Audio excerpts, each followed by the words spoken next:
Anupama serial के ऐसे ही daily update सबसे पहले देखने के लिए हमारे चैनल अनुकीर्ति सेज को सब्सक्राइब करें।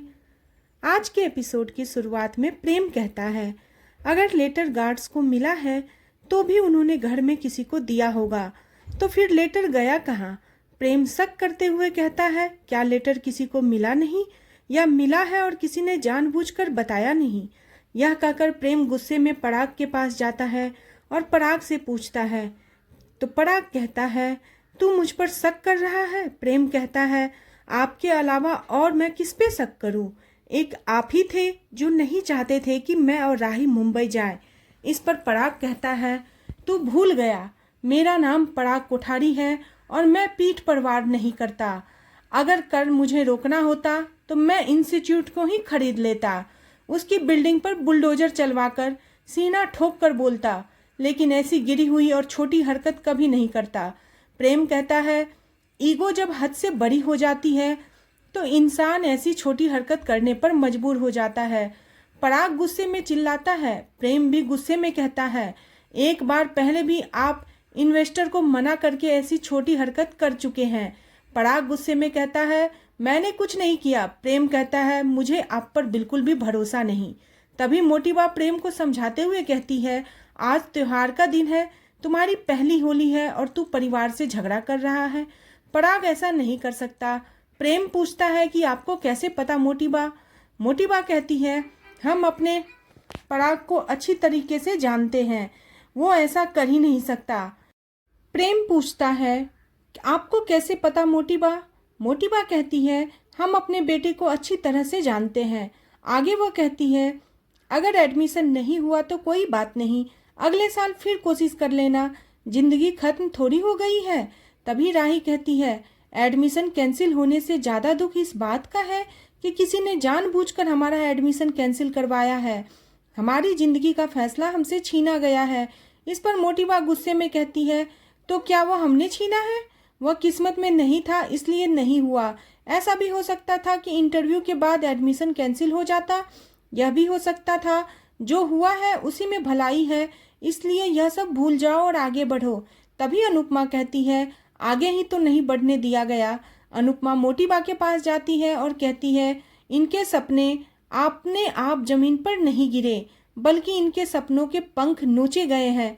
अनुपमा को अपने पुराने दिन याद आ जाते हैं जब उसके भी सपनों को इसी तरह कुचला गया था। वह कहती है जमाना भले ही बदल गया हो लेकिन औरतों के लिए सोच अब भी वैसा ही है। मोटी बा कहती है आप साजिश करके मुझ पर इल्जाम लगा रही हैं।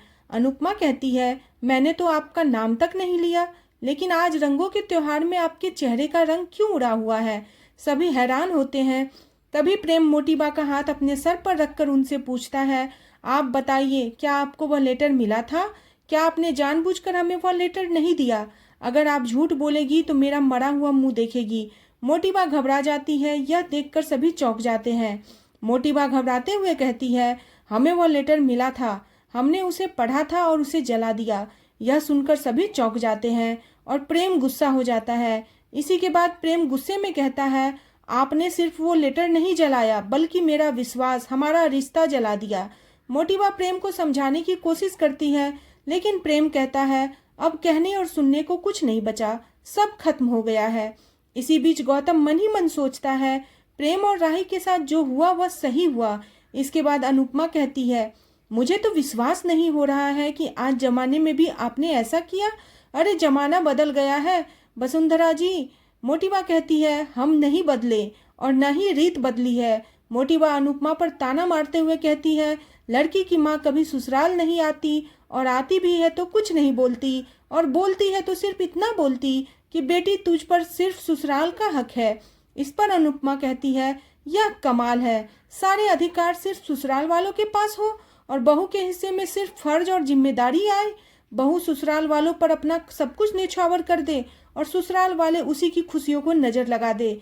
मोटी बा कहती है घर तभी घर रहता है जब घर की औरतें सपनों के लिए नहीं बल्कि अपनों के लिए जीती है। तभी अनुपमा कहती है औरतों के सपने और अपने दोनों क्यों नहीं मिल सकते, औरतों को सपनों और अपनों में से किसी एक को क्यों चुनना पड़ता। अगर पति और परिवार साथ दे तो सब कुछ कर सकती है, क्यों बहुओं को अपने सपने मारकर जीना पड़ता है। क्यों सास अपनी बहू को काबू में रखने के लिए उसके सपनों के पंख काट देती है, जैसे आपने मेरी बेटी के पंख काट दिए। मोटी बा गुस्से में चिल्लाकर कहती है, लड़की की माँ की जुबान इतनी लंबी नहीं होनी चाहिए। इस पर अनुपमा कहती है, लड़की की माँ अपनी बेटी के आंखों में आंसू भी नहीं देख सकती। तभी प्रेम मोटी बा से कहता है, आपने वो आंसू दिए हैं जो लोग अपनी बहुओं को गहने देते हैं, लेकिन आपने सिर्फ दर्द और आंसू दिए। मैं सिर्फ राही के कहने पर इस घर में आया था, राही जिद पर मैं शादी के बाद इस घर में रुकने के लिए राजी हुआ। मैं आप लोगों के खिलाफ था, लेकिन राही ने आप लोगों पर विश्वास किया, आपको अपना परिवार समझा, लेकिन बदले में आपने क्या किया? इसके ही पंख काट दिए। यह चाहती तो मेरे साथ अलग रह सकती थी, लेकिन इसने इस घर के बेटे को घर में लाने का वादा निभाया। बहू को घर आए हुए 2 दिन नहीं हुए, आपने अपने असली रंग दिखा दिए। तभी राही दुखी होकर कहती है, आपने ऐसा क्यों किया? क्यों आपने अपना वादा तोड़ दिया? आपने खुद ने कहा था मैं शादी के बाद काम कर सकती हूँ, हम दोनों मुंबई जा सकते हैं। फिर आपने ऐसा क्यों नहीं किया? मेरी मम्मी ने मुझे कई बार चेतावनी दी थी, लेकिन मैंने उनकी बात नहीं सुनी। आपको ऐसा क्यों लगता है अगर मैं अपने करियर पर फोकस करूंगी तो मैं घर को नहीं संभाल पाऊंगी? आजकल की लड़कियां अपने पर्सनल लाइफ और प्रोफेशनल लाइफ दोनों बहुत अच्छे से मैनेज कर रही है, और मैं भी कर लेती, लेकिन आपने तो मुझे मौका ही नहीं दिया। अगर आपने ऐसा नहीं किया होता तो आज हमारे साथ दोनों परिवारों का आशीर्वाद होता, प्रेम का गुस्सा कम हो जाता, पापा के साथ उसकी दूरियां मिट जाती, सब ठीक हो जाता, लेकिन आपने तो मुझे मौका ही नहीं दिया। प्रेम सबसे ज्यादा आपसे प्यार करता है, लेकिन आपने इसे सबसे ज्यादा हर्ट किया है। आपने हमारे आगे बढ़ने का सपना तोड़ा है। इसके बाद मोटी बा कहती है, हम भी चाहते हैं कि तुम आगे बढ़ो, लेकिन बाहरी दुनिया में नहीं, घर में आगे बढ़ो। आज पत्नी बनी हो, कल को माँ बनो और बच्चों को बड़ा करो। अगर काम करना है तो कुछ बड़ा काम करो। कोठारी खानदान के बेटा बहू ऐसे छोटे काम नहीं कर सकते। करना ही है तो अपने घर के बिजनेस में काम करो, अपनी कंपनी में काम करो। मोटी बाप प्रेम से कहती है, तेरा बाप दिन रात काम करता है, इनकी मदद करो ना। राही की माँ का बड़ा बिजनेस है, लेकिन तेरे बाप का उससे लाख गुना बड़ा बिजनेस है, इसमें काम करो। न पराग कोठारी एम्पायर तुझे संभालना चाहिए, लेकिन तुझे तेरी जिम्मेदारियों का एहसास नहीं है। तू सिर्फ अपने ससुराल वालों की गुलामी करता है। इसके बाद मोटी बा अनुपमा पर आरोप लगाती है, वो अपने बिजनेस के लिए प्रेम का इस्तेमाल कर रही है और उसे कभी भी प्रेम की मेहनत की कदर नहीं की। वह कहती है कि औरतों को घर संभालने चाहिए और आदमियों को बाहर का काम करना चाहिए। इस पर अनुपमा कहती है, आज आपने साबित कर दिया कि औरत ही औरत की दुश्मन है। इसी बीच लीला अनुपमा को टोकती है और कहती है, वसुंधरा जी ने कुछ गलत नहीं कहा। क्या यह तुम भूल गई हो कि तुम जिनसे जबान लड़ा रही हो वह तुम्हारी बेटी की दादी सास है? अपनी बेटी के ससुराल वालों से ऐसे बात थोड़ी ही करते हैं। इनका घर, इनका परिवार, इनके नियम। यह अपनी बहू से चक्की पिसवा कर काम करवाए या उसे घर बैठे खिलाए, इसे हम में क्या? तू कौन होती है इन सवालों का जवाब करने वाली? इस पर अनुपमा कहती है, आप इनका पक्ष इसलिए ले रही हो क्योंकि आप भी इनके जैसी हो। मेरी कम पढ़ी लिखी होने से हमेशा मेरे बच्चों को मुझ पर शर्म आती थी। आप इन्हीं में से ठहरा कर आप सही साबित करना चाहती है, क्योंकि आपने भी मुझे मेरे सपनों को पूरे करने नहीं दिए। अनुपमा याद दिलाती है, कभी वह उससे काम करने के खिलाफ थी, लेकिन जब अनुज और बाबूजी ने उसका साथ दिया था। मोटी बा को साफ साफ सुनाते हुए कहती है, वह राही और प्रेम के साथ विश्वासघात कर चुकी है और अब उन्हें अपने फैसले उन पर थोपना बंद करने चाहिए। वह कहती है, प्रेम कभी वनराज की तरह नहीं बनेगा, क्योंकि वह राही के सपनों की कद्र करता है। अनुपमा वादा करती है कि वह कभी भी राही के सपनों को मरने नहीं देगी, उसे दूसरी अनुपमा नहीं बनने देगी। तभी पराग गुस्से में चिल्लाकर अनुपमा से कहता है, यह नारी शक्ति का भाषण बंद कीजिए। पराग मोटी बा का समर्थन करते हुए कहता है, हमारे घर में वही होता है जो मोटी बा कहती है, क्योंकि इनका फैसला परिवार के हित में होता है। इनके फैसले पर हम कभी सवाल नहीं उठाते।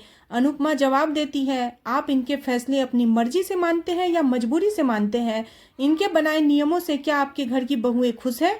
सभी चौंक जाते हैं। ख्याति और मीता दुखी होती है। अनुपमा कहती है, क्या आपने बहुओं से कभी उसके सपने के बारे में पूछा है? इस पर मोटी बा कहती है, हमें किसी से कुछ पूछने। अनुपमा को राघव के जख्म नजर आते हैं। वह इससे इसके बारे में पूछती है। तभी उसको एक कॉल आता है और वह राही का नाम लेकर चिल्लाती है। राघव याद करता है कि उसने राही पर हमला किया, राही ने उसको यह चोट पहुंचाई थी। और आज का एपिसोड आपको कैसा लगा प्लीज कमेंट करें। बने रहे सीरियल अनुपमा में और नेक्स्ट एपिसोड के लिए चैनल को सब्सक्राइब करना बिल्कुल न भूलें।